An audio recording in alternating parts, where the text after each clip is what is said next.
En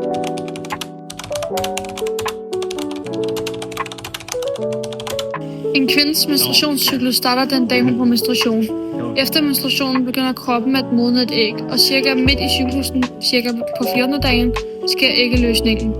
Det vil sige, at ægget frigives fra æggestokken. Ægget bevæger sig gennem æggelederen mod livmoderen og kan befrugtes i op til 24 timer. Hvis det ikke bliver befrugtet, nedbrydes den slimhinde, der var klar til at blive til en graviditet, og udskiller som menstruation. Og så begynder en ny cyklus og starter forfra. Follikelfasen. Follikelfasen er den første del af kvindens menstruationscyklus. Den starter på den første dag af menstruation og varer indtil æggeløsning. I den fase modnes den æggeblær, dvs. follikel, i æggestokken og livmoderens slimhinde begynder at blive tykkere for at forberede sig på en mulig graviditet. Og nu så er det lutealfasen. Lutealfasen er den anden del af menstruationscyklus og starter efter æggeløsning. Den varer cirka 14 dage. I den fase producerer den tomme ægflær, nu kalder det guldelag, hormonerne progesteron, som hjælper med at gøre livmoderslimhinden klar til en graviditet. Hvis ægget ikke bliver befrugtet, falder hormonproduktion og menstruation begynder.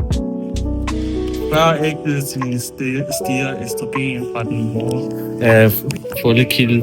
Det giver en positiv feedback, som øger LH kraftigt, og det løser ægløsningen.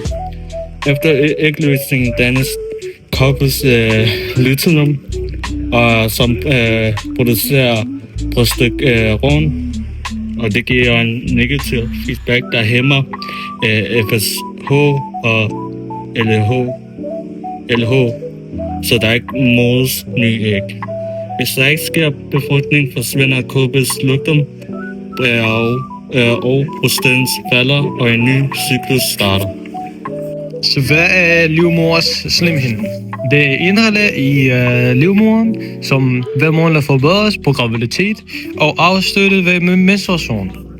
Vigtige hormoner, som er østrogen, som opbygger slimhinde, progesteron, modlander slimhinde, FSH, modlander æg, og LH, som udløser ægløsning.